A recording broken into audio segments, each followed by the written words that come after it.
Саламатсыздарбы? Бүгүн биз Улуттук китепканада, Алык Осмонов атындагы Улуттук китепканада бул китептин бет ачарын жасап атканыбызга кубанычтабыз. Китептин аталышы Айтматовго Мажарстандын урмат сыйы, дань уважения Венгрия Айтматову деп кыргыз жана орус тилдеринде чыгып атат. Демилгечиси бул жыйнактын биздин Түрк кеңешинин, түрк тилдүү мамлекеттердин кызматташтыгы кеңешинин Будапешттеги өкүлчүлүгү. Тагыраак айтканда биздин аткаруучу директорубуз Янош Ховари деген мырза.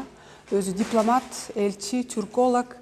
Убагында өз мезгилинде баягы кыргыз мажар мамилелери башатын алып аткан мезгилде ушул жака келип ошол кыргыз мажар мамилелерин түзгөндө башында болгон киши да. Өзү бирок өкүнүчтүүсү өзү келип катыша албай калды. Ошондуктан биринчи кезекте ошол Янош Ховари мырзадан чоң салам айтып, анан сиздердин китепканага чоң ыраазычылык билдирем. Китептин идеясы, же болбосо бул жыйнактын идеясы Түрксойдун демилгесин алып, биз ошол ишти уланталы дедик да. Анткени Венгрияда дагы бул уюмдун өкүлчүлүгү ачылгандан кийин биз дагы Айтматовдун мурасы жөнүндө сөз кылып, аякта Венгрияда Айтматов жөнүндө элдер кандай пикирде, эмнеси, кандай чыгармаларын окуган, кандай чыгармаларын окуй алган эмес, кайсы тилде окушкан деп ошону сөз кылып, Мажар күндөлүгү деген адабий журналга чыгарганбыз биринчи 3 макаланы мажар авторлордун баягы демилгесинде.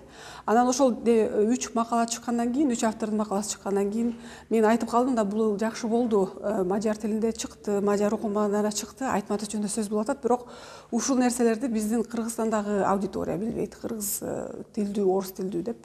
Ошонун негизинде буну китепте катары кылып өзүнчө чыгарып, өзүнчө жыйнак катары чыгарып, жана орусча, кыргызча тилдерине которуп чыгаралы деп чечтик. Анан ошол чечимге келгенден кийин эми кыргызстандык өнөктөштөрүбүздүн дагы ой пикирин кошолу деп, Кыргызстандан дагы 3 автордун макаласы кошулду бул жерге. Ошондо Чыңгыз Төрөкулович Айтмановдун уулу Элдар Чыңгызовичтин, ал өзүңүздөр билгендей Кыргызстандагы Айтматов музейинин жана эл аралык фондунун президенти, анын макаласы бар. Жана ошондой эле биздин Түрк кеңешинин Стамбулдагы башкы офисинин генералдык секретарынын Кыргызстандык орун басары Султан Акемович Раевдин макаласы бар. Өзүңүз ал деген атактуу биздин драматургубуз жана жазуучубуз. Жана ошондой эле Кыргызстандан Сырытбай Жолдошевич Мусаевдин президентке караштуу кыргыз тил мамлекеттик тил комиссиясынын төрагасы, ошол мырзанын дагы макаласы бар. Ошентип эки тараптан бириктирип, ушундай жыйнак чыгаралы деп чечип, ушинтип Бишкекке келип отурабыз.